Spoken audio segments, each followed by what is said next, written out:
What if I told you that the words coming out of your mouth right now are either creating miracles or disasters in your life, and you don't even realize it?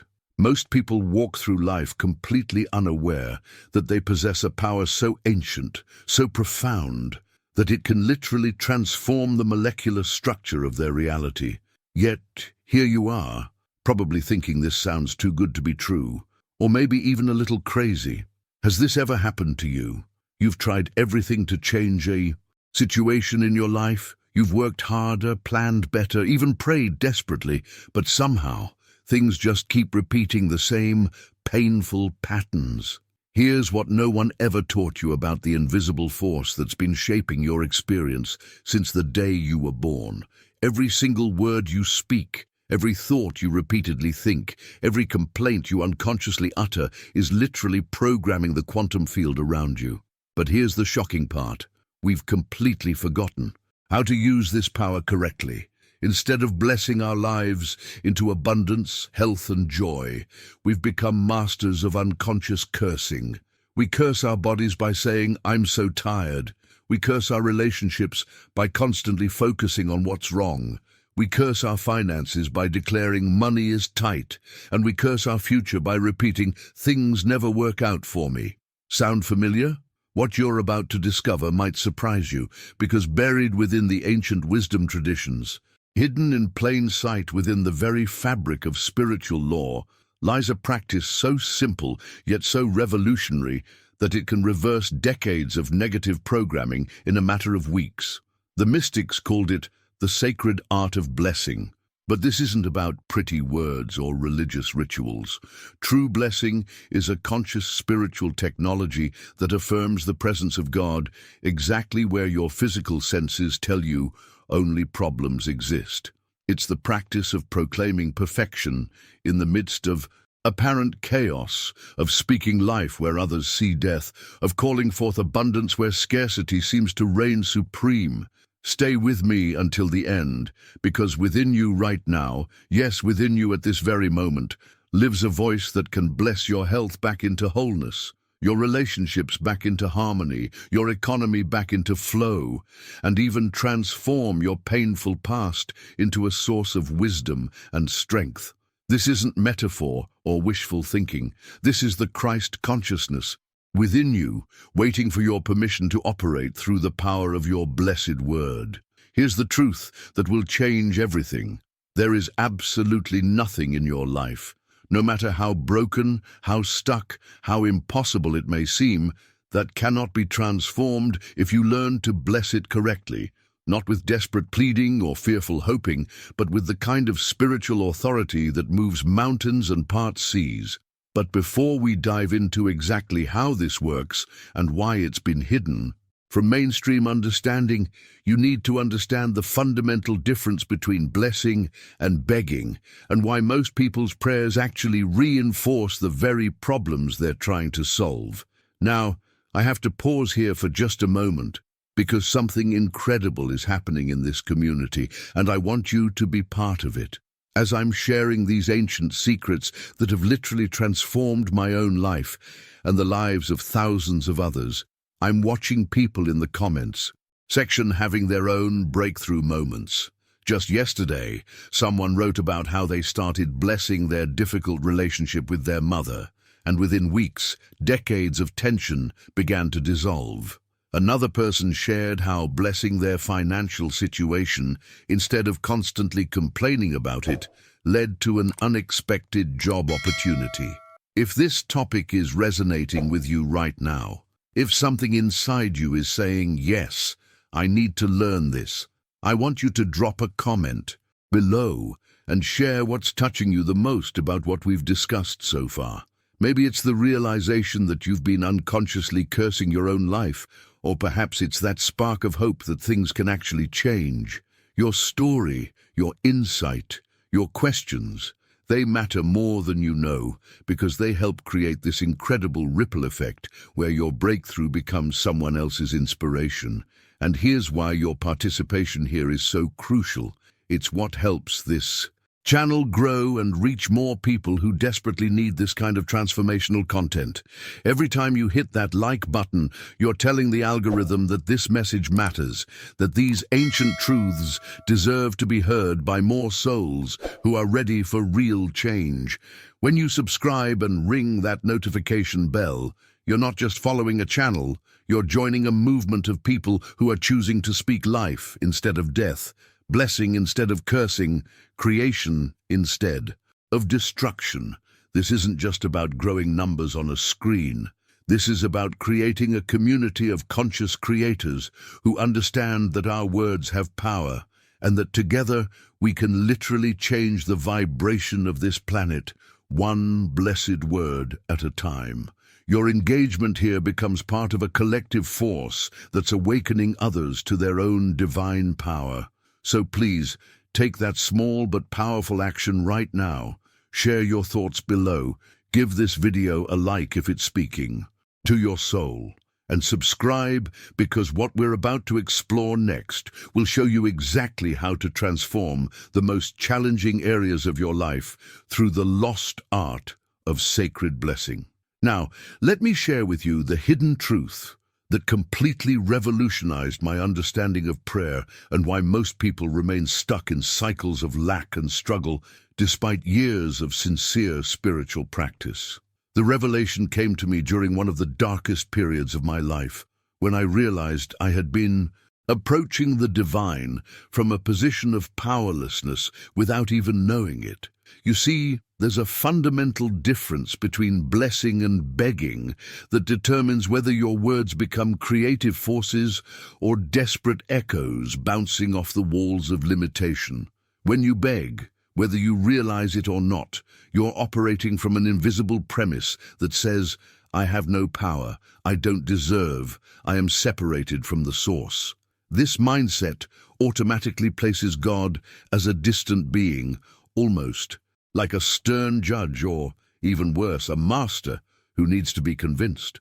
From this consciousness, your soul shrinks, your spirit becomes blurred, and your prayers transform into desperate acts rather than genuine communion with the divine. But here's where the transformation happens. When you bless, you're not asking for something to occur. You're affirming that it already exists in the spiritual realm. You're not begging for a miracle to happen. You're activating a universal law that's been waiting for your recognition. Blessing becomes an act of spiritual authority, not subordination. Think about this for a moment. When God said, "Let there be light," He didn't say, "Could there please be light?" He didn't hesitate, doubt, or consult anyone. He spoke with clear consciousness of His creative power and simply declared, "Let there be," and it was done. This is the same authority that lives within you as a spiritual being having a human experience. When you truly bless, you're exercising that same creative power that was given to you as a child of the infinite. You're not saying, "I hope this improves." You're declaring, "I bless this situation and proclaim that God's truth manifests here now." But what exactly is this truth? It's the recognition that only good is real, that harmony is always present even when the external form appears chaotic, that abundance is the natural state even when circumstances show scarcity, that health is the foundation of being even when the body displays symptoms. The journey from begging to blessing requires a complete shift in your spiritual identity. You must abandon the consciousness of supplication and step out of the role of spiritual beggar. God doesn't need you to convince Him of anything. He's not waiting for you to demonstrate enough suffering to deserve His help. The divine has already given everything. The table is set, the kingdom has been delivered. You just need to accept it, recognize it, and through your words, declare it active in your life. This is what true blessing accomplishes. It activates presence, calls forth order, claims harmony, dissolves fear, and it does this not through tricks or rituals, but through the vibration of truth it contains. When you bless, you're essentially telling the universe, "I recognize God here and now, and therefore everything that doesn't reflect His perfection must fade away." the impact of this realization on your daily decisions becomes profound. Instead of approaching challenges from a place of lack, you begin to see them as opportunities to practice spiritual authority. Your mindset shifts from reactive to creative, from victim to conscious participant in your own transformation. Now, I want to go even deeper into this topic and show you exactly how this plays out in real-life situations, because understanding the theory is just the beginning. What matters is learning to embody this truth so completely that blessing becomes as natural as breathing, and your very presence begins to shift the energy of every room you enter. Write in the comments, "I choose to bless, not beg," if this distinction is becoming clear to you. The revelation that changed everything for me came when I realized that most of my prayers were actually working against me, and the behind-the-scenes reason was something I never expected. You see, there's a hidden truth about the energetic quality of our words that spiritual communities rarely discuss openly, yet it's the key factor that determines whether our prayers become bridges to miracles or barriers that keep us trapped in the same painful patterns. Here's what I discovered during my own journey of transformation. God doesn't need your convincing. This might sound radical, but think about it for a moment. The divine isn't sitting somewhere waiting for you to prove you've suffered enough to deserve help. There's no cosmic scorecard measuring your pain to determine if you're worthy of abundance, health, or love. The kingdom, with all its infinite possibilities, has already been delivered to you. The healing you seek already exists. The breakthrough you're praying for is already present in the spiritual dimension. Your only job is to accept this truth, recognize it as reality, and declare it active in your life through conscious blessing. But here's where most people unknowingly sabotage their own prayers, and this revelation might surprise you. Fear, even when it comes from a place of love, completely contaminates the vibration of your words. Let me paint a picture that will make this crystal clear. Imagine a mother whose child is seriously ill. She might pray saying, "God, please don't let anything happen to him. Don't take him away from me. I beg you." Even though these words are born from the deepest love, they're saturated with terror. That fear permeates her prayer, and instead of opening the door to healing, it seals it shut with anxiety. The impact of this fear-based approach creates a vibrational contradiction.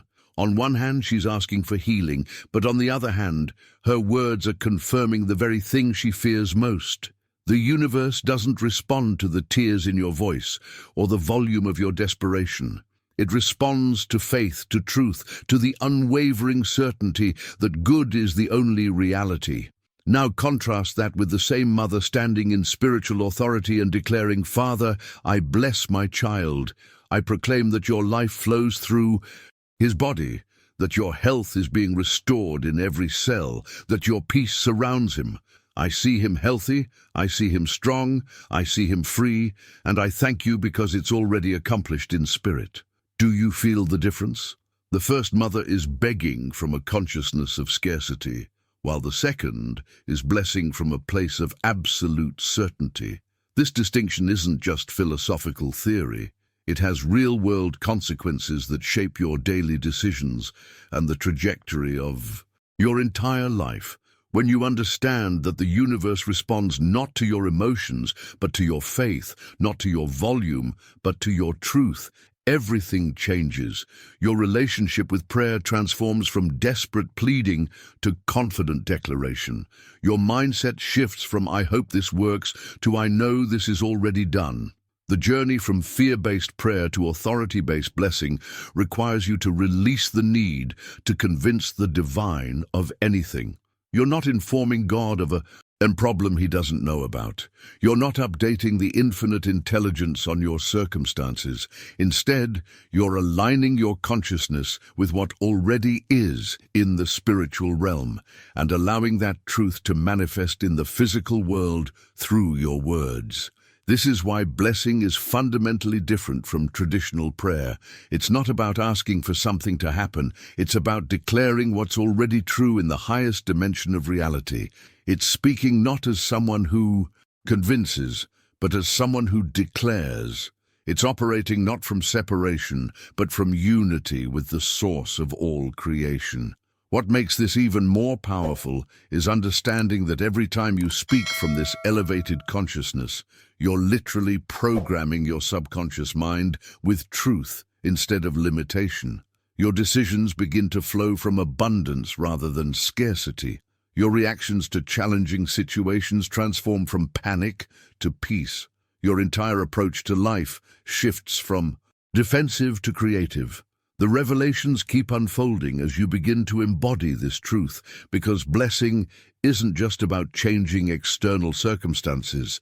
It's about fundamentally rewiring your relationship with reality itself. And when that shift happens, you start to see that every moment, every challenge, every relationship becomes an opportunity to practice spiritual authority rather than spiritual desperation. Write in the comments, "I receive what's already mine," if this truth is resonating with your soul. The science behind what I'm about to share with you might sound impossible at first, but once you understand the hidden mechanics of how reality actually works, every decision you make and every word you speak will carry a completely different weight and intention. What if I told you that the chair you're sitting on right now, the device you're watching this on, even the body you inhabit, are all at their most fundamental level, nothing more than energy organized by an idea that needed to be expressed to take form? This isn't mystical theory. This is the foundation of quantum physics meeting ancient wisdom. Everything you see around you, from the walls of your house to the leaves on trees, is in its deepest essence vibration that has been given structure through conscious intention. And here's the revelation that changes everything. When you speak, you're not just making sound, you're literally molding vibration, and that vibration impregnates everything you touch, everything you see, everything you surround yourself with, everything you breathe. Think about people you've encountered in your life who could walk into a room and instantly change the entire atmosphere. There are individuals who, without saying a single word, bring with them a field of joy and peace. And then there are others whose presence somehow dims the light in a space, even though they've never insulted anyone. Why does this happen?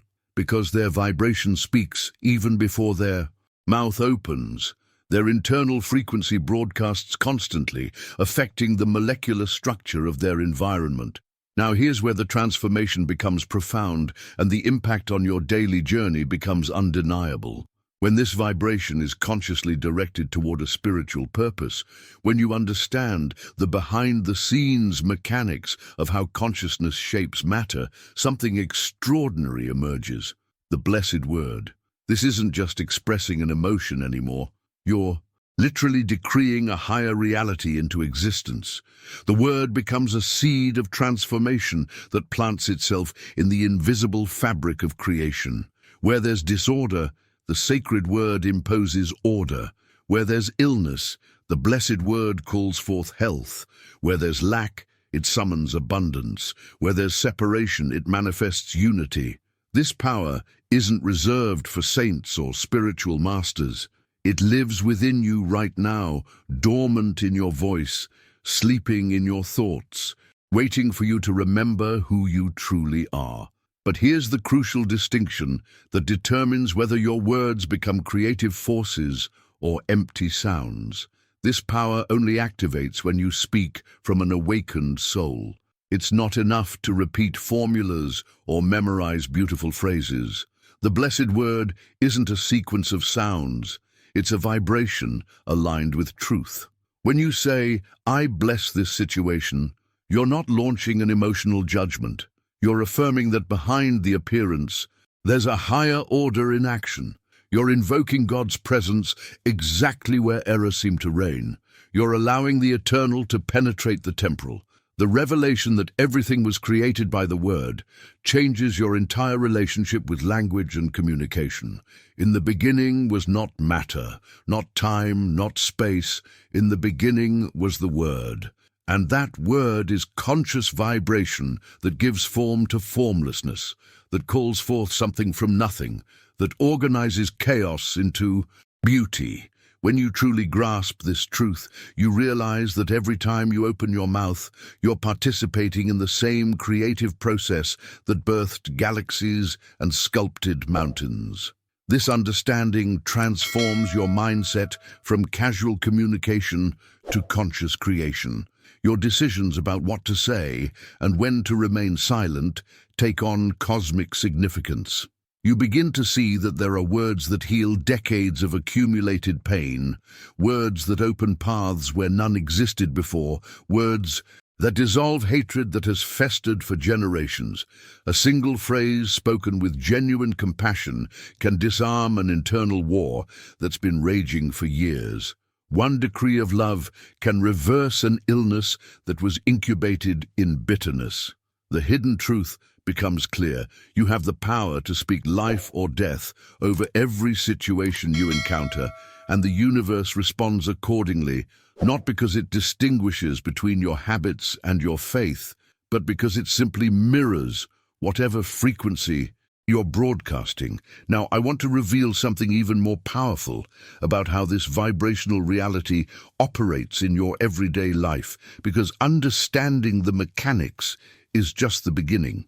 What matters is learning to wield this creative force with such precision and consciousness that your words become instruments of divine will rather than unconscious programming.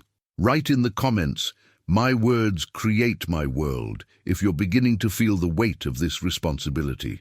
The moment this truth fully penetrated my consciousness, I started paying attention to something most people never notice: the invisible energy signature that everyone carries with them wherever they go.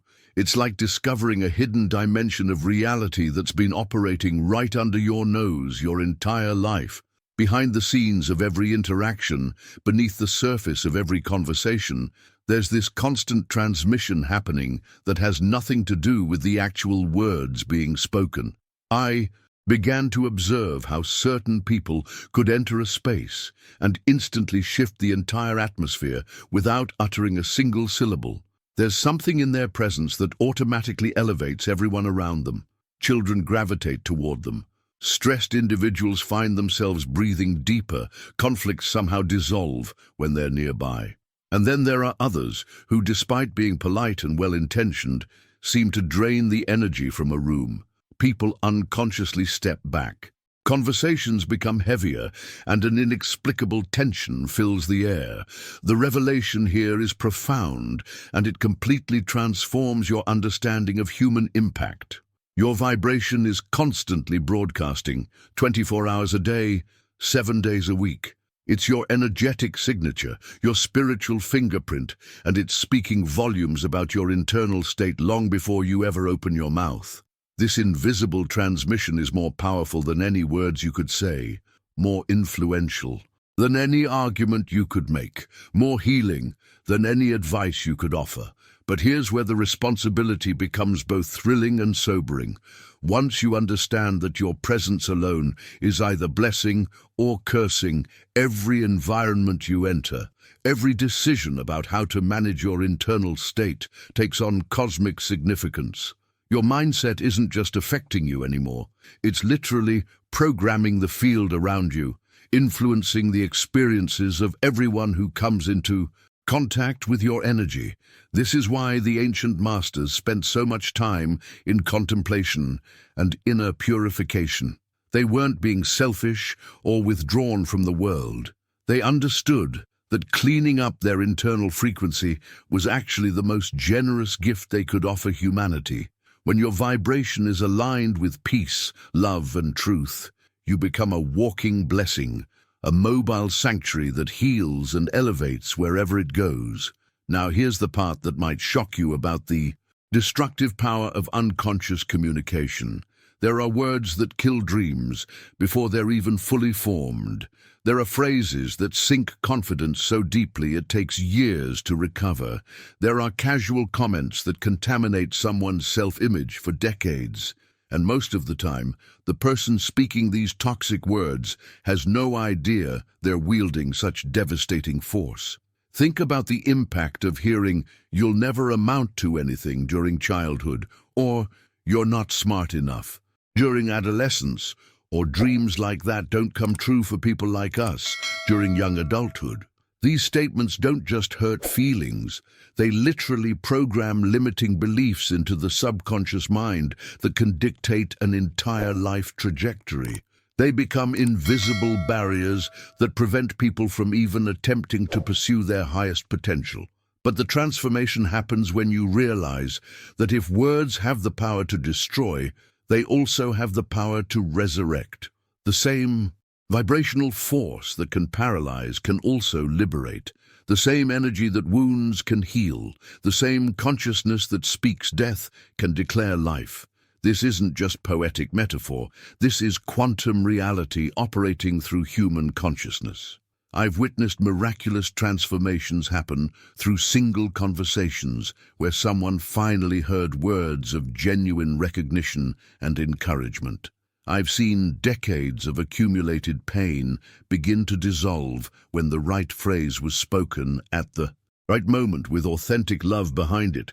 I've watched people literally stand taller, breathe deeper, and step into their power simply because someone saw their true value and articulated it clearly. The hidden truth is that most people are walking around starving for a blessing, desperate to hear words that affirm their worth, their potential, their inherent goodness. They're surrounded by criticism, comparison, and casual cruelty, never realizing that they have the power to break this cycle by becoming conscious of the vibrational quality of their own communication. Your journey toward mastering this divine art begins with a simple yet revolutionary decision: to become aware of the energy behind your words before they leave your mouth. To pause and ask yourself, is what I'm about to say going to bless or curse? Will it elevate or diminish? Will it plant seeds of possibility or reinforce limitations? Now, I want to reveal the specific mechanism that makes some people's words carry healing power, while others, despite good intentions, seem to fall flat or even create more problems. There's a secret about the consciousness behind the words that changes everything about how blessing actually works in practical, everyday situations. Write in the comments, "I choose to speak life," if you're feeling the weight and wonder of this creative responsibility. The breakthrough moment that completely revolutionized my relationship with reality came when I discovered a universal law, so precise, so unforgiving, and so mathematically exact that it operates whether you believe in it or not, whether you're conscious of it or not, whether you like it or not. This law governs every relationship you have, every financial situation you experience, every health challenge you face, and every opportunity that shows up in your life.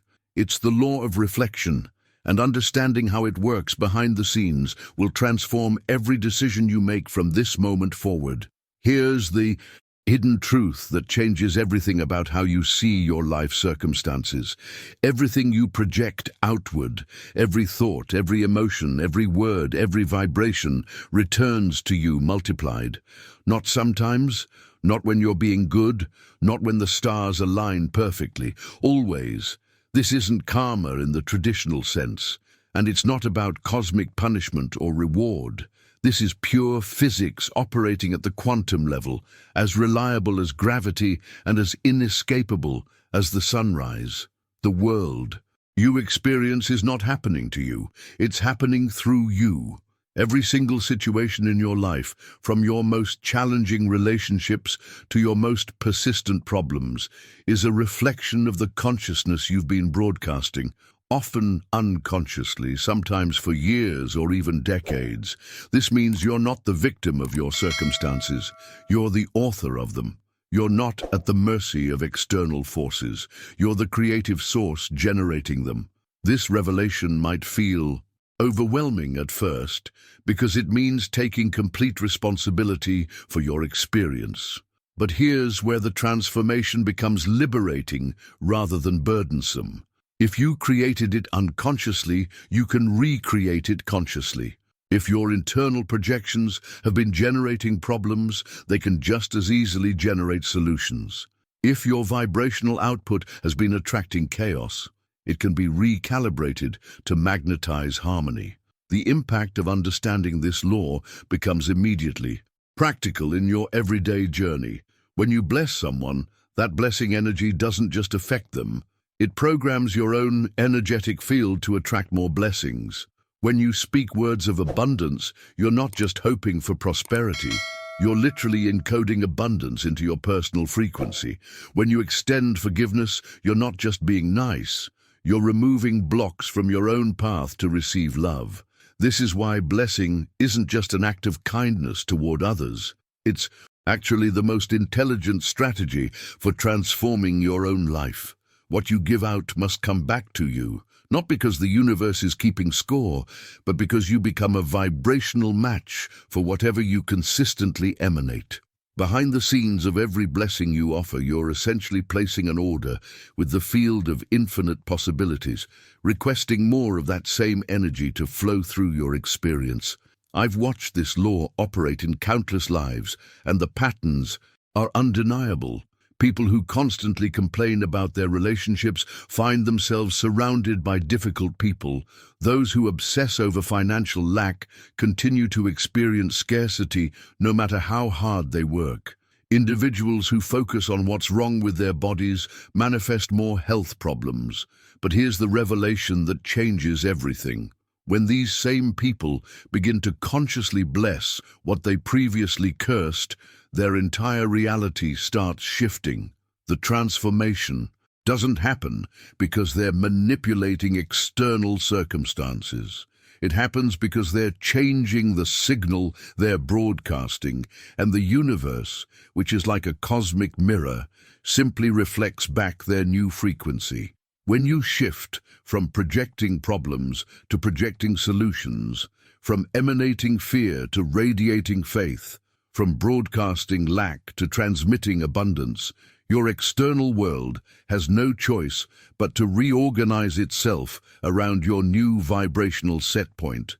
This is why the ancient masters taught that changing the world begins with changing yourself. They understood that consciousness is the cause and physical reality is the effect. When you master your internal state, when you become deliberate about what you're projecting, when you choose to bless rather than curse, you literally reprogram the matrix of your existence. The most profound part of this journey is realizing that every person who irritates you, every situation that challenges you, every circumstance that frustrates you, is actually a mirror showing you something about your own consciousness that's ready to be healed or elevated. Instead of trying to change others or force external situations to improve, you begin to ask different questions. What am I projecting that's creating this experience? What internal shift would attract a different outcome? How can I bless this situation to transform it?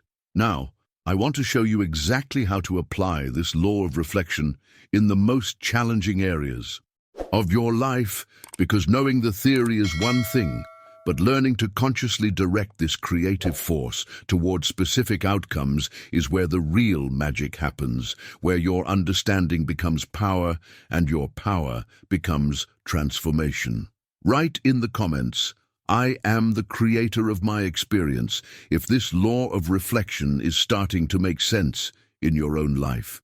The most subtle yet devastating force that blocks the flow of blessings in your life is something so commonplace, so socially acceptable, that most people don't even recognize it as a spiritual poison. It's the habit of judgment, and once you understand how it operates behind the scenes of your consciousness, you'll see why your attempts at positive change keep hitting invisible walls, and why the transformation you seek feels so elusive despite your best efforts. Judgment, by its very nature, separates and classifies everything into categories of good and bad, right and wrong, worthy and unworthy.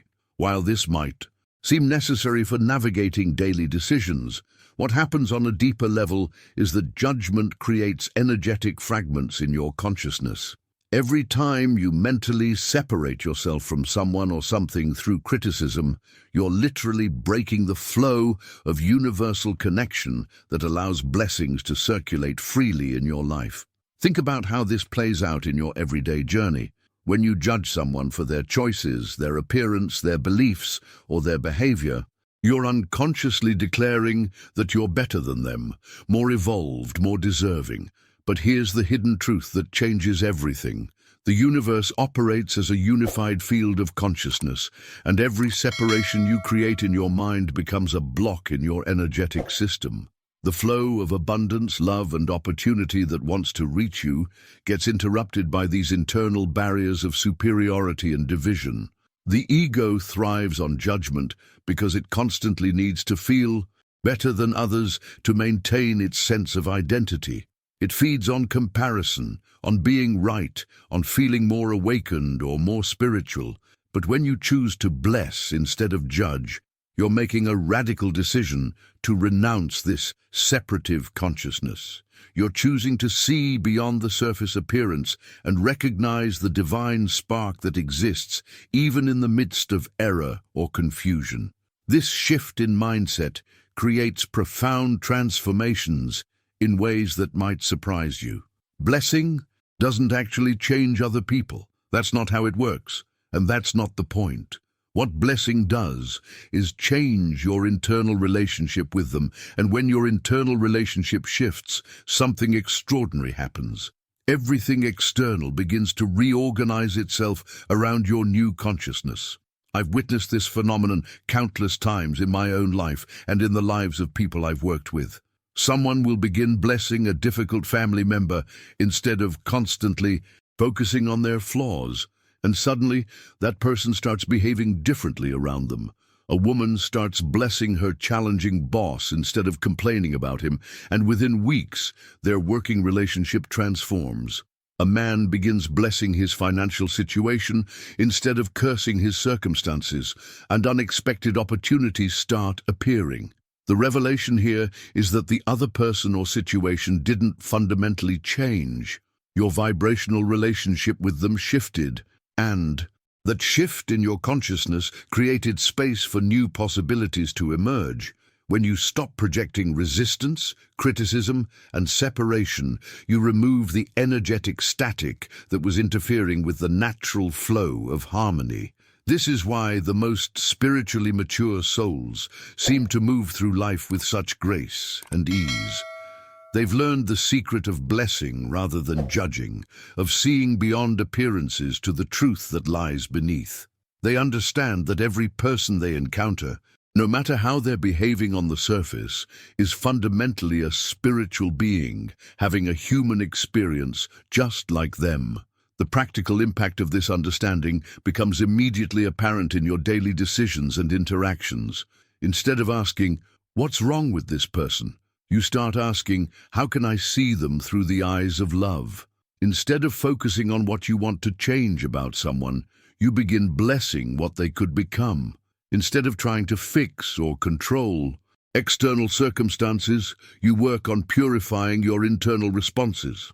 This doesn't mean becoming passive or accepting harmful behavior. It means operating from a higher frequency that naturally dissolves conflict rather than perpetuating it. When you bless someone who challenges you, you're not approving of their actions. You're choosing to see their highest potential and speaking to that part of them that's still connected to the divine. The transformation in your relationships becomes a reflection of the transformation in your consciousness. As you release the need to judge and control, people start feeling safer around you. They sense that they can relax their defenses because you're not mentally criticizing or trying to change them. This creates space for authentic connection and genuine healing to occur. Now, I want to reveal the most powerful application of this principle, because when you understand how to bless the most challenging areas of your life, the situations that trigger your deepest judgments and strongest reactions, you unlock a level of creative power that can literally reshape your entire reality from the inside out. Write in the comments, "I release the need to judge," if you're ready to let go of this subtle form of spiritual poison. The moment I stopped trying to force blessings and started allowing them to flow naturally was the moment everything changed in my spiritual journey. For years, I had been approaching blessing like a mental exercise, a spiritual technique I needed to master through willpower and repetition. I would strain to find the right words, doubt whether I was doing it correctly, and exhaust myself trying to generate enough faith to make it work. But there's a hidden truth about the effortless path that completely transforms how blessing operates in your life. True blessing isn't something you do, it's something you become. When you try to bless from a fragmented consciousness, when you're operating from a sense of separation between yourself and the divine, your words feel hollow and your efforts feel forced. But when you remember who you really are, when you align with your authentic spiritual nature, blessing becomes as natural as breathing. It stops being a technique and becomes a way of being. The revelation that changed everything for me was understanding that I cannot truly bless from a consciousness of separation. If I feel disconnected from God, from others, from life itself, then my words will be weak and disconnected too. But when I take a moment to remember the truth, that God is here, that God is in me, that God is in everything I'm looking at, then my blessing becomes fire invisible, power in action. It's not my blessing anymore. It's the divine blessing flowing through me. This shift in mindset eliminates the struggle entirely. You don't need ceremonies or altars or perfect spiritual conditions. You just need to pause and become present, to feel that you're in contact with the source, even if just for an instant. From that moment of connection, your words carry an entirely different frequency because they're no longer coming from your limited human consciousness. They're emanating from your unity with the infinite. The transformation happens when you stop waiting for special feelings or intense emotions before you bless. So many people believe they need to feel something extraordinary, devotion, warmth in their chest, tears of joy, before their blessing will be effective. But this is a fundamental misunderstanding of how spiritual power actually works. True blessing doesn't depend on what you feel. It depends on what you know. And if you know that God is present and working, then you can bless, even in the middle of pain, even without tears, even when you're afraid. This understanding liberates you from the tyranny of emotional states and performance-based spirituality. You can say, I bless this situation, even when you don't understand it. You can declare, I bless this person, even when they've hurt you. You can affirm, I bless this moment, even when it's not unfolding as you'd prefer. And in that act of blessing without conditions, without demands, without trying to control the outcome, the miracle begins. The impact of this effortless approach extends far beyond the immediate blessing itself. When you learn to bless without strain, without forcing, without internal resistance, you discover that the soul which blesses in the midst of confusion is already sowing clarity. That clarity always finds a way to bloom, even if you can't see it immediately. The blessing becomes a seed that grows in its own time, in its own way, always producing fruit that serves your highest good.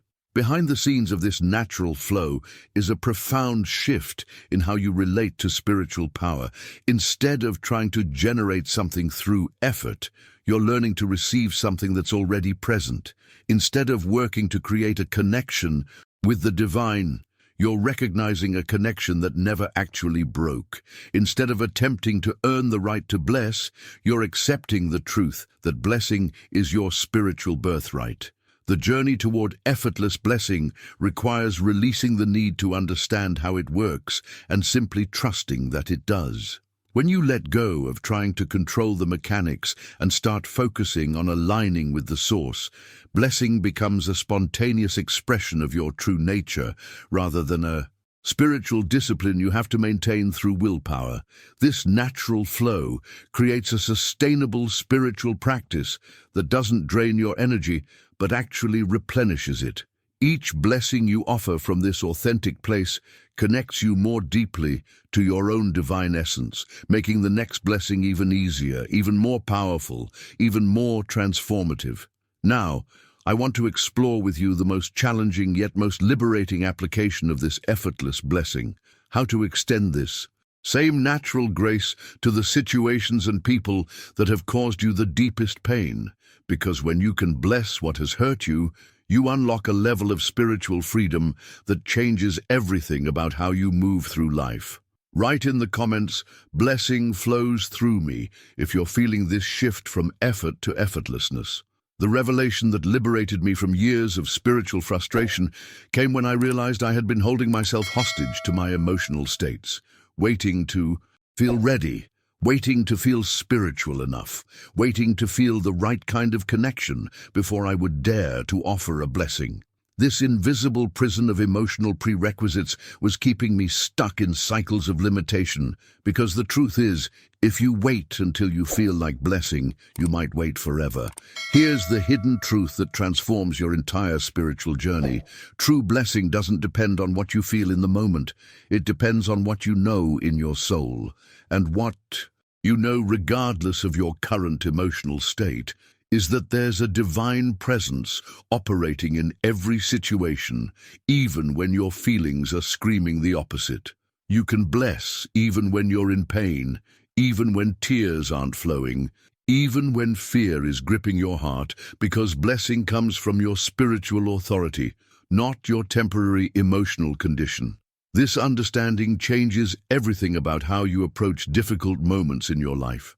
Instead of waiting for the storm to pass before you speak words of power, you learn to bless in the middle of the hurricane.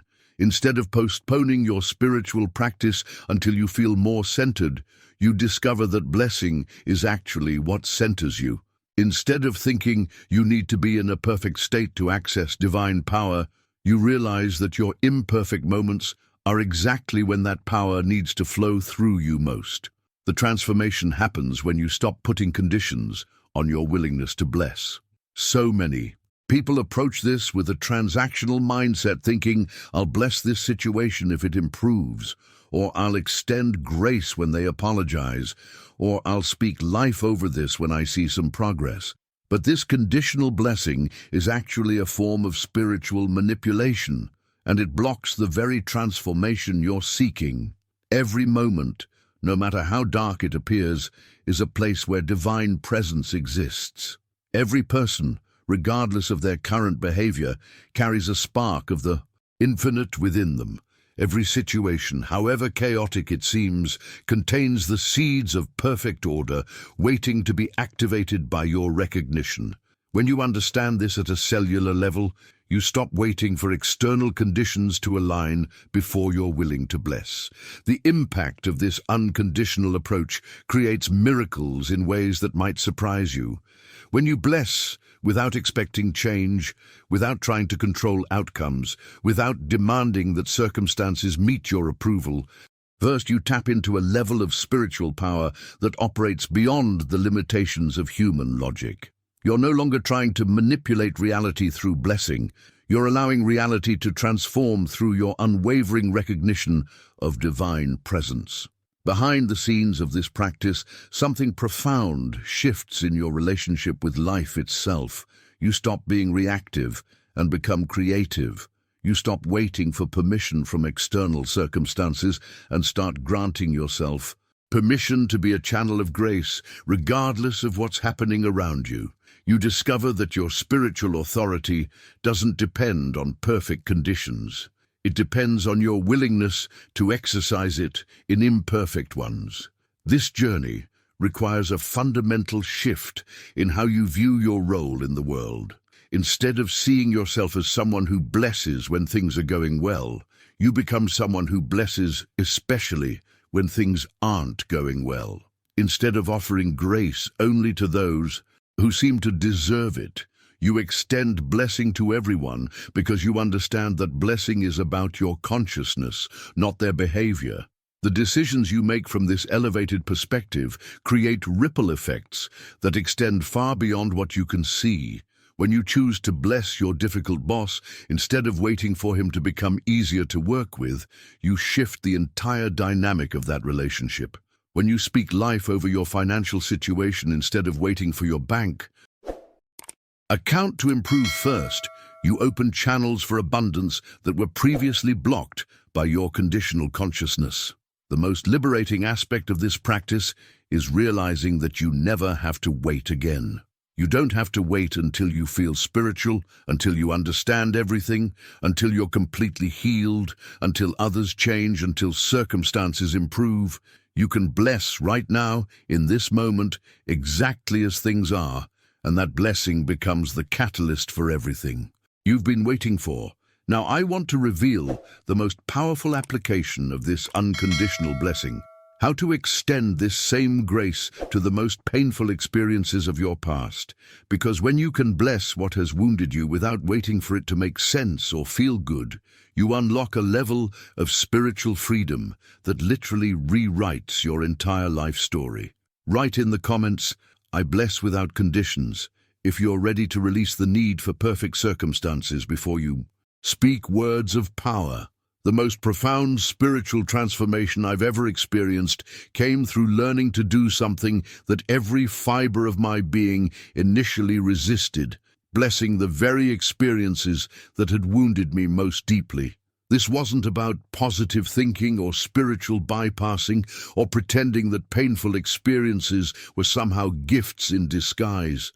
This was about discovering the most advanced form of spiritual alchemy, where you literally transmute the lead of suffering into the gold of wisdom through the conscious application of blessing energy. When you bless what hurts, you're performing a miraculous act of creation. You're calling forth good in the midst of shadow, declaring that divine presence hasn't been defeated by appearances, affirming that there's a higher order operating even in the chaos of pain. This isn't denial of your experience. It's the elevation of your experience to a frequency where healing becomes possible. The hidden truth that changes. Everything is this. What you deny binds you, but what you bless transforms. Most people spend their entire lives trying to avoid, suppress, or escape their painful memories, thinking that if they can just forget or move past them, they'll be free. But nothing heals in the darkness of denial. The experiences you refuse to acknowledge, the emotions you won't allow yourself to feel, the memories you keep locked away, these become energetic anchors that drag you down into repeating patterns of limitation and suffering. Behind the scenes of every unhealed wound is a story you're still telling yourself about what happened, a narrative that keeps you trapped in victim consciousness, a vibrational frequency that continues to attract similar experiences. But when you finally find the courage to face what hurt you and speak blessing over it, something extraordinary happens. The story begins to change, the charge starts to dissipate, and the energy that was locked in pain becomes available. For creation, this journey requires a level of spiritual maturity that goes beyond surface-level healing techniques. It means looking directly at the experiences that broke your heart, shattered your trust, or left you feeling abandoned, and finding a way to see them through the eyes of love. Not because you approve of what happened, not because you're minimizing the impact, but because you refuse to let those experiences continue defining the trajectory of your life. The transformation that occurs through this practice is unlike anything else in the spiritual realm. When you bless what wounded you, you're not just healing the past, you're reclaiming power you didn't even know you had given away. Every time you've replayed a painful memory with anger or resentment, you've been sending your life force energy back to that moment, keeping part of yourself trapped in a time that no longer exists. But when you bless that same memory, you're calling that energy back to the present moment, where it can serve your highest good. The impact of this practice ripples through every area of your life in ways that might surprise you. Relationships that have been stuck in dysfunction suddenly start to shift. Health issues that seemed intractable begin to resolve. Creative blocks that have persisted for years start to dissolve. Financial patterns that have kept you struggling begin to transform. This happens because blessing your wounds releases massive amounts of energy that were previously tied up in maintaining the story of your pain. The most profound aspect of this spiritual alchemy is understanding that your wounds weren't random accidents or cosmic punishments. They were precisely designed to crack you open in ways that would ultimately reveal your true spiritual power. Every experience that brought you to your knees also brought you closer to remembering who you really are beneath the layers of human conditioning. When you can bless even your deepest pain, you're demonstrating a level of consciousness that transcends human understanding and aligns you with divine intelligence. This doesn't mean becoming passive about injustice or accepting harmful behavior. It means freeing yourself from the vibrational prison of resentment so you can respond to life from a place of empowerment rather than woundedness. It means no longer allowing your past to hijack your present or dictate your future. It means becoming the alchemist of your own experience, capable of transforming any energy into gold. The decisions you make from this elevated consciousness create a completely different life trajectory. Instead of unconsciously recreating patterns based on unhealed wounds, you start making choices from wholeness. Instead of attracting relationships and opportunities that mirror your pain, you begin magnetizing experiences that reflect your healing. Now, I want to show you how this same principle of blessing what hurts extends beyond personal healing into a revolutionary way of interacting with your physical environment. Because when you understand that everything around you is responding to your consciousness, you realize that your home, your possessions, even your daily routines can become channels for miraculous transformation. Write in the comments, "I bless my pain into power," if you're ready to transform your deepest wounds into your greatest strengths. The breakthrough that liberated me from decades of carrying emotional baggage came when I finally understood the crucial distinction between blessing and justifying. For years, I had resisted the idea of blessing painful experiences because I thought it meant I was somehow saying they were okay, that I was endorsing what had happened, or that I was minimizing the real impact those events had on my life. But this is a fundamental misunderstanding of what blessing actually accomplishes. Blessing painful memories doesn't justify what happened. It doesn't mean you approve of someone's harmful actions, or that you're pretending trauma was actually a gift. What blessing does is infinitely more powerful. It frees you from carrying the past as if you could somehow go back and correct it. It liberates you from the exhausting burden of trying to rewrite history through resentment, anger, or endless mental rehearsals of how things should have been different. The hidden truth behind this liberation is that every moment you spend reliving past pain with resistance, you're essentially volunteering to experience that wound over and over again. Your nervous system doesn't distinguish between a memory and a current experience. It responds to both with the same stress hormones, the same emotional charge, the same vibrational frequency.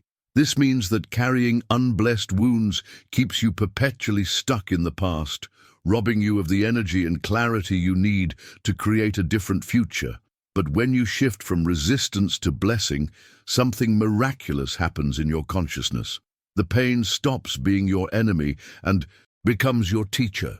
The experiences that once felt like random cruelty start revealing their deeper purpose in your spiritual evolution. The wounds that seem to only destroy begin showing you the ways they also constructed something valuable: strength, compassion, wisdom, resilience, or a deeper understanding of human suffering.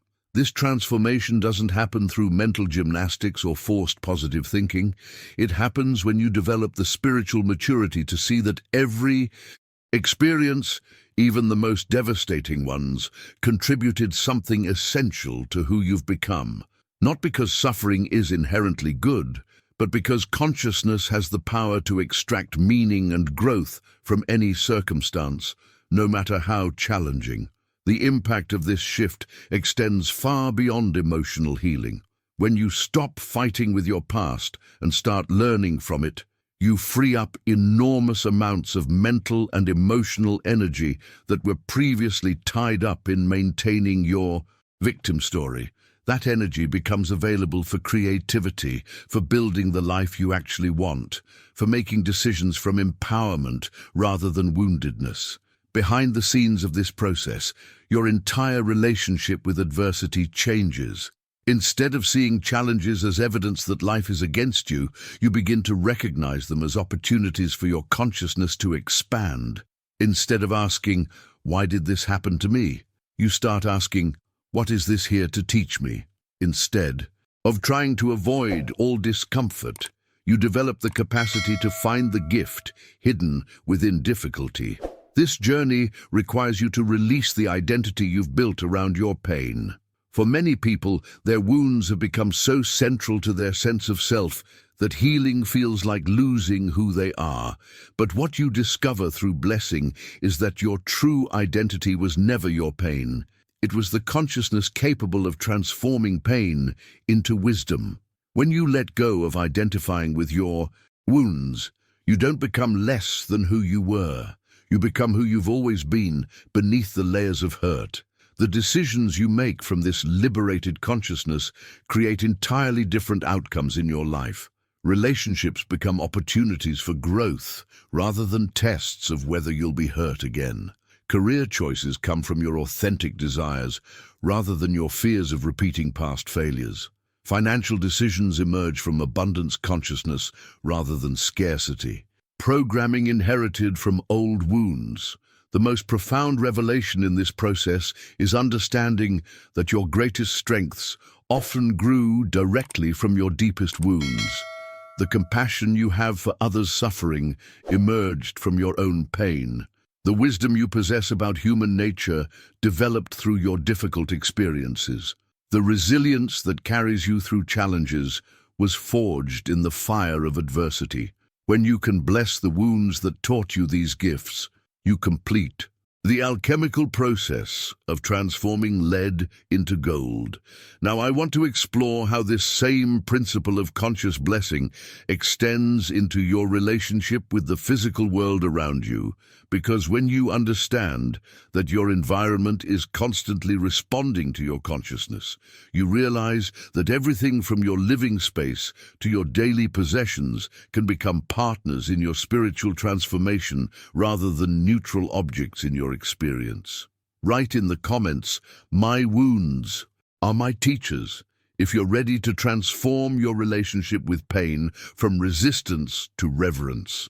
The revelation that completely transformed my daily experience came when I discovered that the sacred isn't confined to special places or ceremonial moments.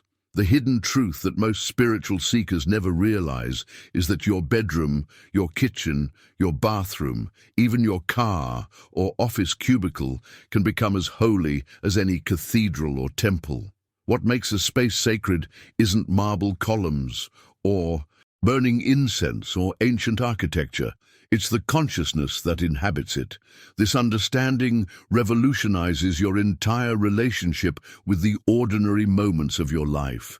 Instead of believing that spiritual connection only happens during meditation or prayer, or when you're in designated holy places, you begin to see that every environment you enter can become a sanctuary if you bring the right mindset to it.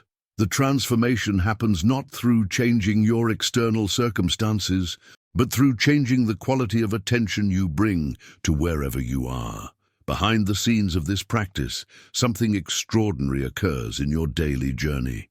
When you consciously consecrate your living space, when you decide to think with truth and act with intention in your everyday environments, those spaces begin to hold and amplify that energy. Your bedroom becomes a place of deeper rest and more vivid dreams. Your kitchen transforms into a laboratory of nourishment and creativity. Your workplace, no matter how mundane or challenging, becomes a field where you practice spiritual principles in real-world conditions. The impact of this shift extends far beyond personal comfort or positive feelings. When you treat your environment as sacred, you're essentially programming the energetic field around you with intentionality and reverence. Every space you consecrate through conscious blessing becomes a vibrational anchor that supports your highest good. These sanctified, Environments then reflect that elevated consciousness back to you, creating an upward spiral of increasingly harmonious experiences. I've witnessed people completely transform their life experiences simply by changing how they relate to their physical surroundings. A woman who started blessing her small apartment instead of complaining about its size found that it began feeling more spacious and peaceful. A man who consecrated his daily commute by using that time for gratitude and blessing noticed that traffic stress disappeared and unexpected opportunities started arising. A student who treated her dorm room as a temple discovered that her academic performance improved and her relationships with roommates became more harmonious. The journey towards seeing your environment as an altar requires a fundamental shift in how you perceive the relationship between spirit and matter. Instead of believing that material things are separate from or opposed to spiritual growth, you begin to understand that everything in the physical world can serve your spiritual evolution when approached with the right consciousness. Your furniture, your belongings, your daily tools and possessions become partners in your awakening rather than distractions from it. This doesn't mean becoming materialistic or attached to your possessions. It means recognizing that the divine presence you seek in meditation is also present in your coffee cup, your bed, your computer, your car keys.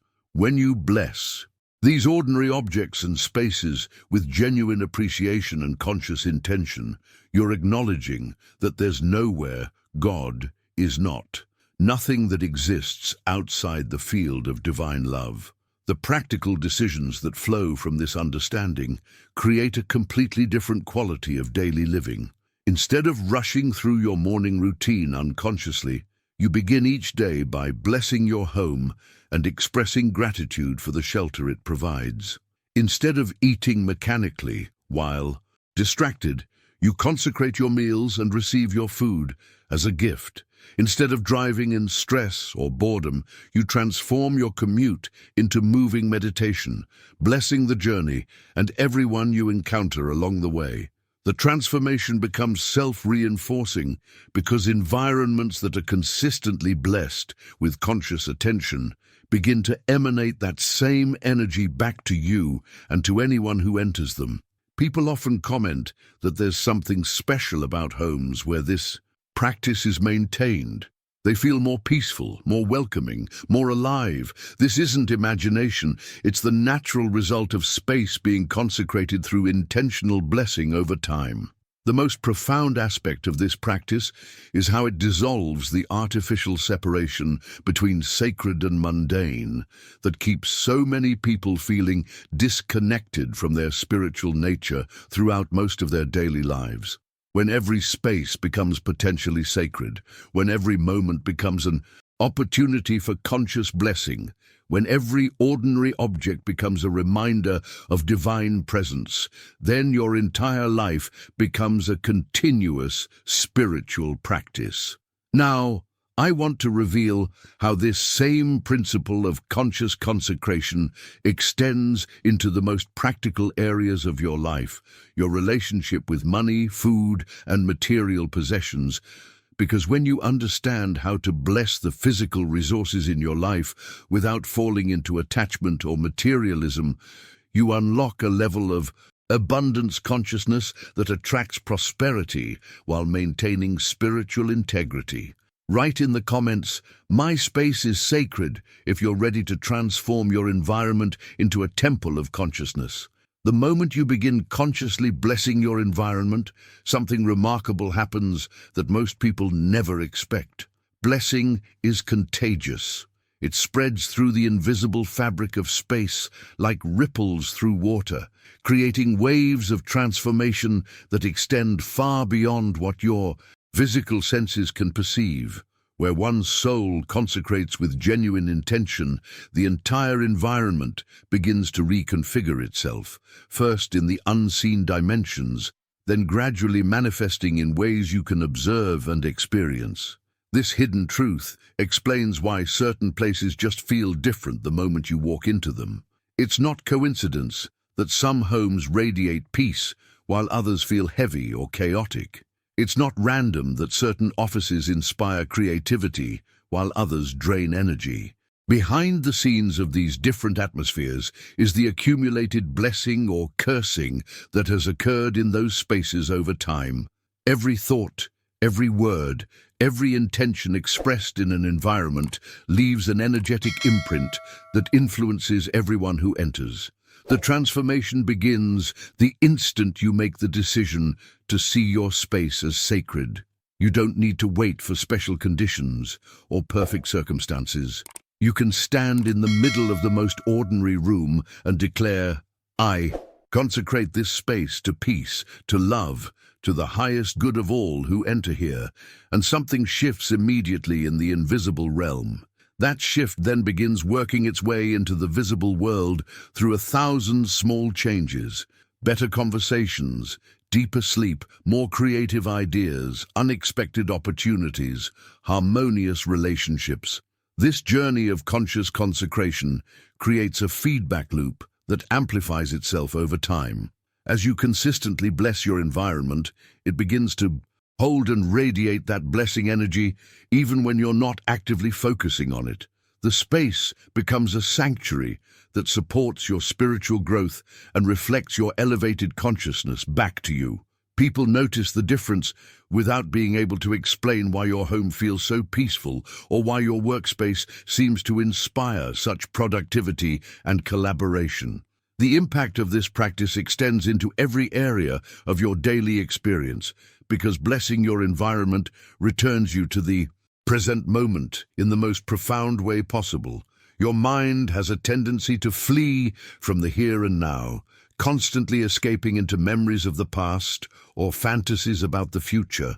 But when you pause to bless your surroundings, to really see and appreciate the space you're inhabiting, your soul stops fleeing and chooses to stay present with blessing. This return to presence is where true spiritual power lives, when you're fully here, fully engaged with what is, rather than what was, or what might be. You become available to receive the guidance, opportunities, and miracles that can only appear in the present moment. Your environment becomes not just a backdrop for your life, but an active participant in your spiritual evolution, constantly reflecting your consciousness and supporting your highest unfoldment. The decisions you make from this grounded, present moment awareness carry a completely different quality of wisdom and effectiveness.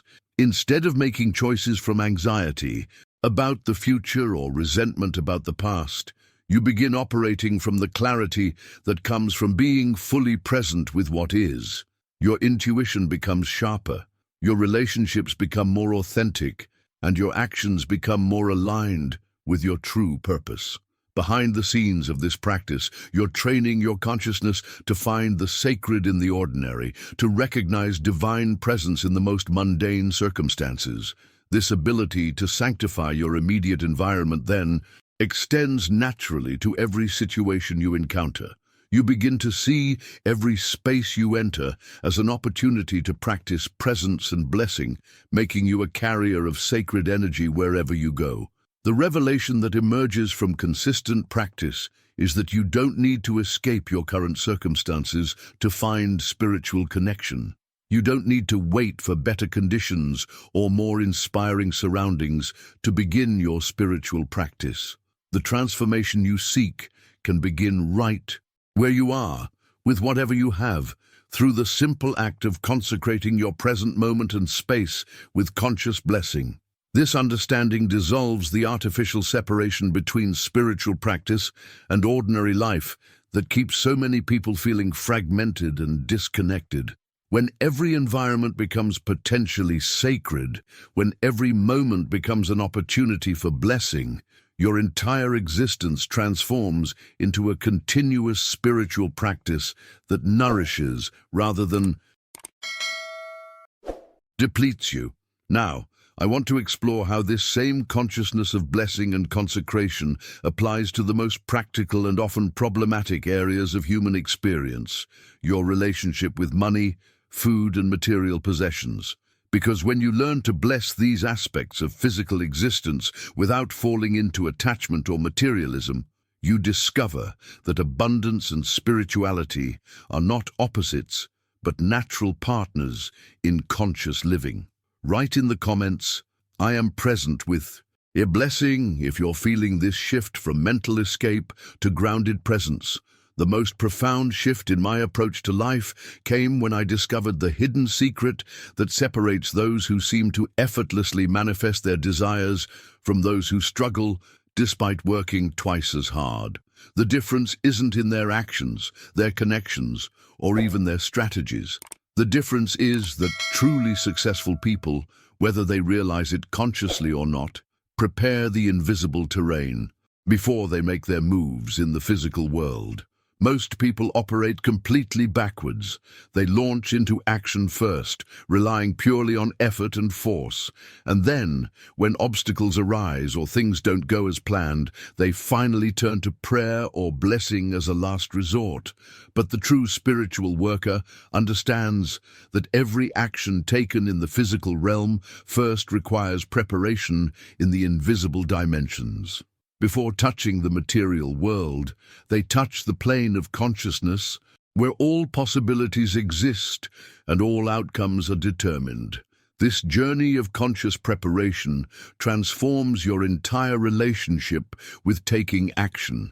Instead of diving into projects, conversations, or decisions from a state of anxiety or urgency, you learn to pause and bless the path before you walk it. You consecrate the meeting before you attend it. You sanctify the project before you begin it. You invoke harmony over the relationship before you engage with it. This isn't superstition or spiritual bypassing. This is intelligent consciousness working with the laws that govern how energy becomes form. The transformation happens because blessing before acting literally removes the stones of doubt, the thorns of fear, and the shadows of disorder from your energetic path. Every time you've moved forward without this preparation, you've had to push through resistance, overcome unexpected obstacles, and navigate complications that seem to appear from nowhere. But when you prepare the invisible terrain first, you're clearing away the vibrational debris that would otherwise create friction in your physical experience. Behind the scenes of this practice, something remarkable occurs in the field of possibilities around your endeavors. Doors that would normally be closed begin to open. People who might have been resistant become cooperative. Resources that seemed unavailable start appearing. Timing that felt forced begins to flow naturally. This isn't magic or wishful thinking. This is the natural result of aligning your consciousness with your intentions before expressing those intentions through action. The impact of this approach extends far beyond individual projects or goals. When you consistently bless before acting, you develop a completely different relationship with uncertainty and challenge. Instead of fearing what might go wrong, you begin to trust that you've already addressed potential problems at the causal level. Instead of trying to control every detail through force, you learn to guide outcomes through consciousness. Instead of exhausting yourself through excessive effort, you discover how to work with the current of life rather than against it. This mindset shift creates a feedback loop of increasing confidence and effectiveness. Each time you prepare the invisible terrain and then witness how smoothly things unfold, your faith in this process deepens. You begin to approach even the most challenging situations with a sense of inner calm, because you know you've done the most important work before taking the first physical step. The decisions you make from this elevated consciousness carry an entirely different energetic signature. When you've blessed a business venture before launching it, you enter negotiations from a place of abundance rather than desperation. When you've consecrated a difficult conversation before having it, you speak from love rather than defensiveness. When you've prepared the invisible terrain for a major life change, you move forward with trust rather than terror. The journey toward mastering this invisible preparation reveals something profound about the nature of reality itself. The physical world is not the primary realm of creation, it's the final realm of manifestation. By the time something appears in your visible experience, it has already been shaped and molded by forces operating in dimensions you cannot see. When you learn to work consciously with these invisible forces, you become a deliberate creator rather than an unconscious reactor. This practice becomes particularly powerful when applied to the areas of life that generate the most stress and uncertainty. Career transitions, relationship changes, financial decisions, health challenges. All of these become opportunities to demonstrate your mastery of invisible preparation. Instead of approaching these situations with anxiety about outcomes you cannot predict, you approach them with confidence in the consciousness work you have already completed. Now I want to reveal the most advanced application of this invisible preparation, how to extend blessing into the very fabric of time itself, creating what I call blessed momentum, where your present actions are supported not only by your past preparations, but also by your future intentions flowing backward through time to assist you in the current moment. Write in the comments, I prepare the invisible first, if you're ready to transform how you approach every action in your life. The breakthrough that revolutionized my understanding of how reality actually operates came when I realized that consciousness doesn't just work in linear time. When you bless what hasn't yet occurred, you're not just sending good wishes into a void.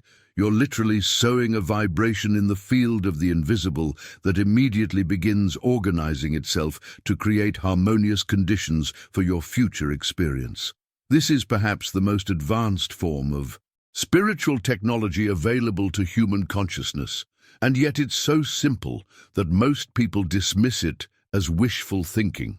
The hidden mechanics behind this process reveal something extraordinary about the nature of time and manifestation. The invisible field that surrounds and interpenetrates all physical reality is not bound by the linear progression of past, present, and future that governs our everyday experience. When you consciously bless a future event, meeting, or circumstance, you're planting an energetic seed in this timeless dimension that begins working immediately to align people, circumstances, and opportunities in your favor. This journey of future blessing creates what I call blessed momentum, where your present actions are supported by preparations you've made in the invisible realm. Instead of walking into situations hoping for the best or trying to control outcomes through force, you enter them knowing that you've already done the most important work at the causal level. The transformation in your confidence and effectiveness becomes immediately apparent because you're no longer gambling with random chance. You're working with spiritual law. Behind the scenes of this practice, something remarkable happens to the quality of your daily decisions and interactions. When you make blessing your first step before every significant action, the entire energetic signature of that action changes. Before an important conversation, you bless it with understanding and harmony. Before signing a contract, you consecrate it with fairness and mutual benefit. Before beginning any work project, you invoke wisdom and successful completion.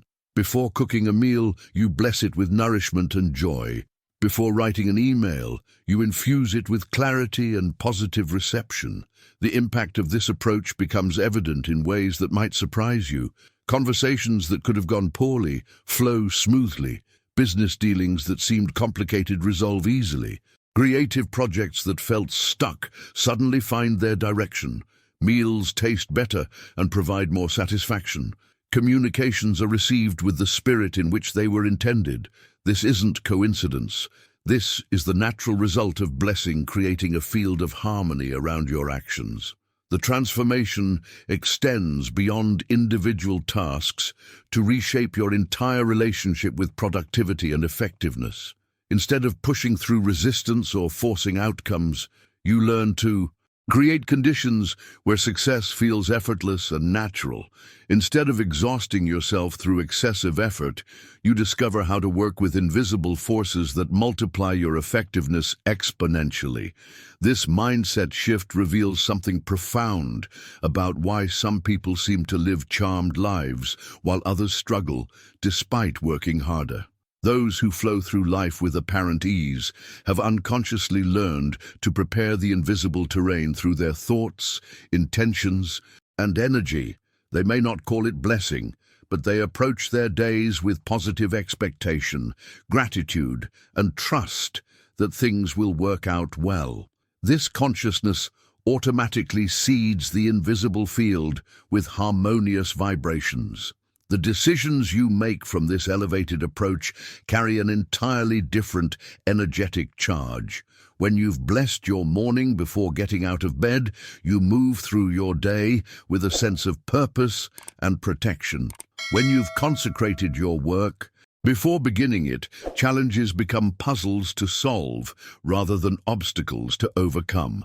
When you've blessed your relationships before engaging with people, conflicts resolve more easily and connections deepen more naturally. The journey toward mastering this invisible preparation requires a fundamental shift in how you perceive the relationship between effort and outcome. In the old paradigm, success came through working harder, pushing through resistance, and overcoming obstacles through a force. In the new paradigm of blessed action, success flows through aligning your consciousness with your intentions before engaging with the physical world. This practice becomes particularly powerful when applied to life's major transitions and challenges. Instead of approaching changes with anxiety about unknown outcomes, you learn to bless the entire process in advance, trusting that your conscious preparation has already set positive forces in motion. The relief and confidence that comes from knowing you've done the most important work before taking the first step transforms your entire experience of uncertainty and change. Now, I want to explore the most subtle yet powerful dimension of blessing, the transformative power of conscious silence, because there are moments when the most profound blessings occur not through words, but through the quality of presence you bring to each moment, creating healing and transformation that transcends language itself. Write in the comments, I bless before I act, if you're ready to make this invisible preparation your daily practice. The revelation that changed my understanding of spiritual power forever came through discovering something that most people never consider. There exists a form of blessing more potent than the most eloquent prayer, more penetrating than the most carefully crafted affirmation, more transformative than any words you could ever speak. This blessing is conscious silence, the living presence of the soul that communicates everything without uttering a single sound. The modern world has trained us to believe that communication requires words, that influence demands speaking, that impact necessitates action. We live surrounded by constant noise, endless chatter, opinions flying in every direction, and we've forgotten the profound language of presence itself. But when you rediscover the art of conscious silence, when you learn to bless through pure being rather than doing, you tap into a dimension of spiritual power that transcends all verbal communication. This journey towards silent blessing requires understanding the crucial difference between empty silence and fullness of presence. Most people experience silence as absence, absence of sound, absence of stimulation, absence of engagement. But when silence is filled with divine consciousness, it becomes the opposite of emptiness.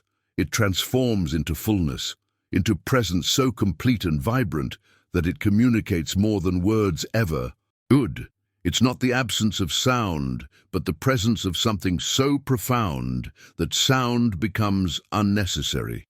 Behind the scenes of this practice, something extraordinary happens in your relationship with others and with yourself. When you learn to offer the gift of conscious presence instead of constantly trying to fix, advise, or change people with your words, you discover that your silent blessing often accomplishes what years of talking could never achieve. People feel heard without having to explain themselves. They experience healing without needing to be diagnosed. They find peace without receiving a single piece of advice. The transformation that occurs through silent blessing operates on frequencies that bypass the rational mind entirely. When you sit with someone in conscious silence, not trying to fill the space with conversation, not attempting to solve their problems, just being fully present with love and awareness, something sacred happens. The anxious mind begins to quiet. The defended heart starts to soften. The isolated soul remembers its connection to something larger than its individual story. This practice reveals something profound about the nature of healing and influence. The part of people that most needs blessing is often too wounded or too defended to receive verbal communication.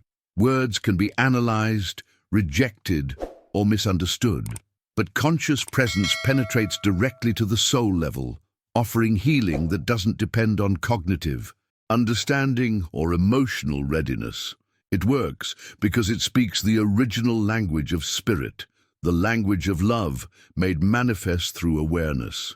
The impact of developing this capacity extends far beyond your interactions with others. When you cultivate the ability to rest in conscious silence, you discover a sanctuary within yourself that's always accessible, regardless of external circumstances. This inner stillness becomes a source of clarity for decision-making, a wellspring of creativity for problem-solving, and a foundation of peace that no external turbulence can disturb. The decisions you make from this place of centered silence carry an entirely different quality of wisdom. Instead of reacting from mental chatter or emotional reactivity, you learn to pause, drop into conscious presence, and allow solutions to emerge from the stillness. This silence isn't passive withdrawal from life. It's active engagement with the deepest intelligence available to human consciousness. The journey toward mastering silent blessing challenges everything our culture teaches about productivity and effectiveness. We're conditioned to believe that more words equal more impact, that constant action demonstrates commitment, that silence means disengagement. But the truth is precisely the opposite. Those who have learned to bless through conscious presence often accomplish more with less effort because they're working with spiritual forces rather than just human will. This practice becomes particularly powerful in moments of crisis or intense emotion. When someone is overwhelmed with grief, consumed by anger, or paralyzed by fear, your silent presence offers something that advice cannot provide. The reminder that they are not alone, that there exists a peace deeper than their current turmoil, that love is present even in their darkest moment. Now I want to explore how this mastery of conscious silence prepares you for perhaps the most challenging yet liberating aspect of blessing, extending this same quality of loving presence to those who have wounded you most deeply. Because when you can offer silent blessing to your former enemies, you unlock a level of spiritual freedom that transforms not just your relationships, but your entire experience of being human. Write in the comments, "I speak through silence," if you're ready to discover the profound power of wordless blessing. The most extraordinary transformation occurs when you emerge from conscious silence back into verbal communication and daily interaction. Your words, having been impregnated with that deep peace, carry an entirely different frequency. Your decisions, having been clarified in the stillness, flow from wisdom rather than reactivity. Your mere presence, having been purified in the silence, becomes medicine for everyone around you. People sense something different about you, even if they can't articulate what has changed. This shift in your energetic signature creates ripple effects that extend far beyond your conscious awareness. Conversations that might have become arguments naturally find resolution. Meetings that could have been contentious unfold with unexpected harmony. Children gravitate toward you. Stressed individuals find themselves breathing deeper in your presence. Even animals respond differently, sensing the peace that radiates from someone who has learned to dwell in conscious silence. Behind the scenes of this transformation, you're discovering that true spiritual power isn't about what you say or do, it's about who you become through your practice. When your presence itself becomes a blessing, you no longer need to work so hard to create positive outcomes through effort and strategy. Your very being becomes a force for healing and harmony in the world. This journey toward medicinal presence prepares you for perhaps the most challenging yet liberating test of your spiritual maturity, learning to extend this same quality of blessing to those who have wounded you most deeply. The ultimate demonstration of your mastery over blessing isn't how well you can speak kind words to those who are kind to you, but whether you can maintain a consciousness of blessing even toward those who have betrayed, abandoned, or harmed you. The revelation that changes everything about forgiveness is understanding that blessing those who have hurt you has nothing to do with approving their actions. You're not saying what they did was acceptable. You're not minimizing the impact of their choices on your life. You're not even necessarily opening the door to reconciliation. What you're doing is something far more profound and personally liberating. You're declaring that you no longer want to live from resentment. The hidden truth behind this practice is that every moment you spend harboring anger towards someone who hurt you, you're voluntarily re-experiencing that wound. Your nervous system doesn't distinguish between a current threat and a remembered injury. It responds to both with the same stress hormones, the same emotional charge, the same vibrational frequency of pain. This means that carrying resentment keeps you perpetually trapped in the past, continuously re-traumatizing yourself through your own thoughts. The transformation happens when you realize that blessing your former enemies isn't a gift you give to them. It's freedom you claim for yourself. When you can look at someone who betrayed you and say, not with your words, but with your consciousness, I release you to your highest good, and I release myself to mine. Something extraordinary shifts in the fabric of your personal reality. The energetic cord that has been draining your life force is finally severed. This practice requires a level of spiritual maturity that goes beyond surface-level positive thinking. It means recognizing that your former adversaries are also souls struggling with their own wounds, their own limitations, their own unconscious patterns. This doesn't excuse their behavior, but it allows you to see them with the same compassion you would want for yourself in your moments of weakness or confusion. The impact of this profound blessing extends into every area of your life, because the energy you've been using to maintain resentment suddenly becomes available for creation.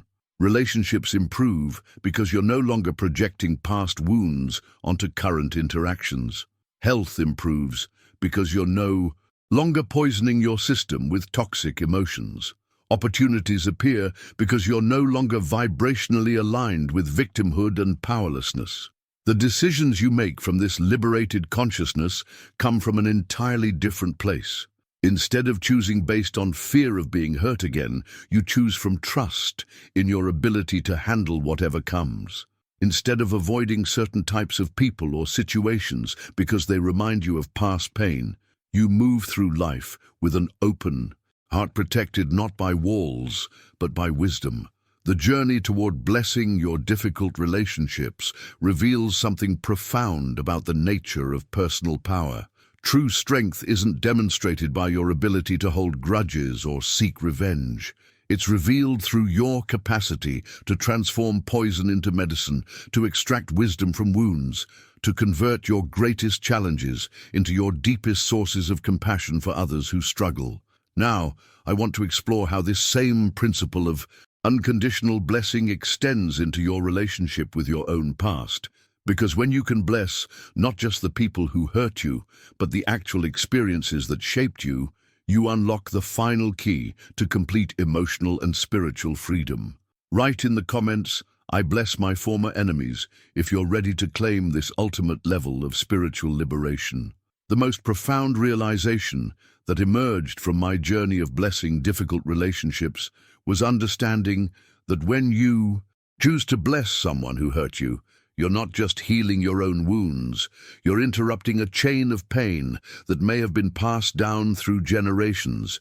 You become the first link in a long lineage of hurt that chooses not to respond with shadow. This decision ripples both backward and forward through time, healing ancestral patterns while simultaneously preventing their transmission to future generations. Behind the scenes of every family dysfunction, every repeating pattern of betrayal, every cycle of abuse or abandonment, lies an unbroken chain of wounded people wounding other people. Children who were hurt become adults who hurt their own children, who grow up to continue the same patterns. The betrayed become betrayers. The abandoned become abandoners. The criticized become critics. Generation after generation, the same unconscious programming plays out through different players, creating what seems like an inescapable destiny of pain.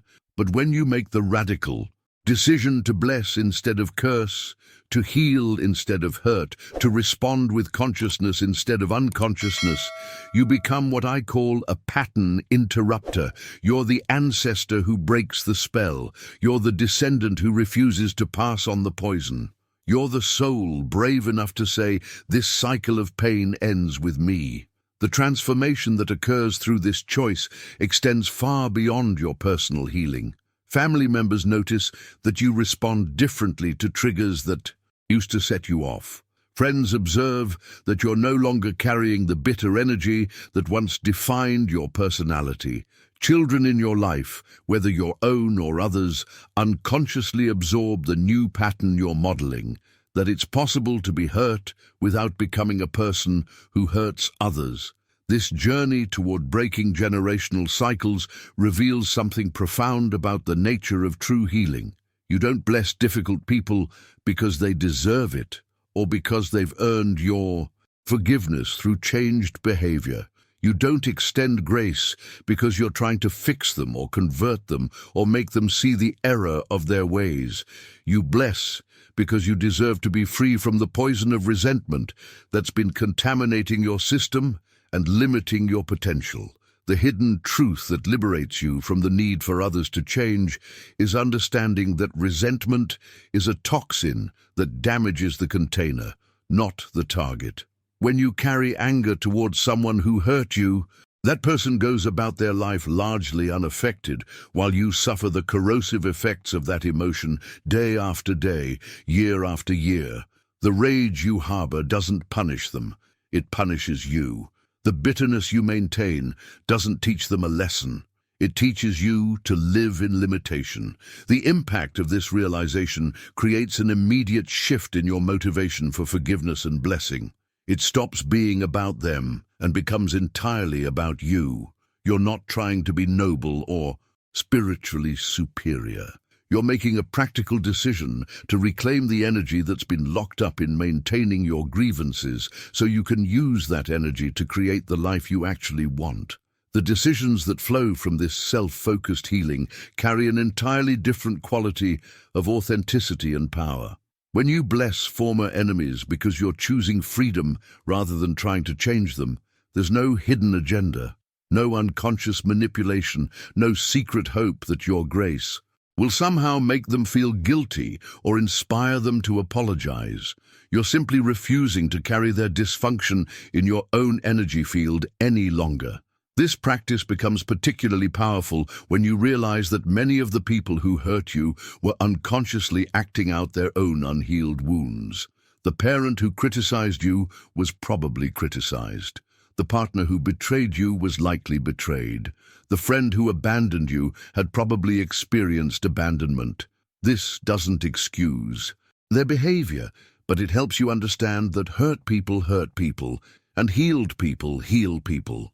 The journey toward becoming a pattern interrupter requires tremendous courage because it means giving up the familiar identity you've built around your wounds. For many people, their pain has become so central to their sense of self that healing feels like losing who they are. But what you discover through blessing is that your true identity was never your pain. It was the consciousness, capable of transforming pain into wisdom, wounds into compassion, and suffering into strength. Now, I want to explore how this same principle of blessing and releasing extends into your relationship with your own physical body, because when you learn to speak to your body with the same love and forgiveness you've learned to extend to difficult people, you unlock healing possibilities that medical science is only beginning to understand. Write in the comments, "I break the cycle," if you're ready to become the pattern interrupter in your own lineage. The revelation that transformed my relationship with my physical existence came when I discovered that your body is not just a biological machine operating independently of your consciousness. It's a living temple that listens to every single thought you think about it and every word you speak over it. This understanding completely revolutionizes how you approach health, healing, and your entire relationship with the material world around you. Behind the scenes of every health challenge, every chronic condition, every mysterious symptom that doctors can't fully explain, lies a complex conversation between your consciousness and your cellular intelligence. Your body has been faithfully responding to the mental and emotional programming you've been unconsciously broadcasting for years, sometimes decades. When you constantly think, "I'm so tired," your cells receive that as an instruction. When you repeatedly say, "This always hurts," your nervous system organizes itself around that expectation. When you look in the mirror with disgust or disappointment, your body registers that rejection as stress. But here's where the transformation becomes miraculous. When you begin to bless your body with genuine love and faith, when you speak to it as the sacred vessel it truly is, something extraordinary happens at the cellular level. Your body begins to align with its original design of harmony, health, and vitality. This isn't positive thinking or wishful hoping. This is biological reality, responding to the vibrational frequency of blessing. The journey toward blessing your physical form requires releasing the habit of treating your body as an enemy that's betraying you or a burden you have to carry. Instead, you begin to see it as an incredibly sophisticated temple that houses your consciousness, a faithful servant that's been doing its best to support your soul's journey through the physical plane. Every morning, you can place your hands on your heart and declare, "I bless this body that serves me so faithfully. I honor every cell, every organ, every system that works tirelessly to keep me alive and healthy." This practice extends naturally into how you relate to all the material aspects of your existence. The hidden truth that liberates you from both materialism and poverty consciousness is understanding that blessing money, food, and your home doesn't mean worshipping these things as gods or becoming attached to them as your source of security. What it means is recognizing them as neutral energy and channels of divine provision that can serve the highest good when consecrated with consciousness. The transformation in your relationship with money becomes particularly profound when you stop seeing it as inherently evil or corrupting and start treating it as energy that can be blessed and directed toward positive purposes. Each time money flows through your life, whether you're receiving it or spending it, you can bless it with gratitude and intention, declaring that it serves the good of all involved. This shifts your entire vibration around finances from scarcity and guilt to abundance and stewardship.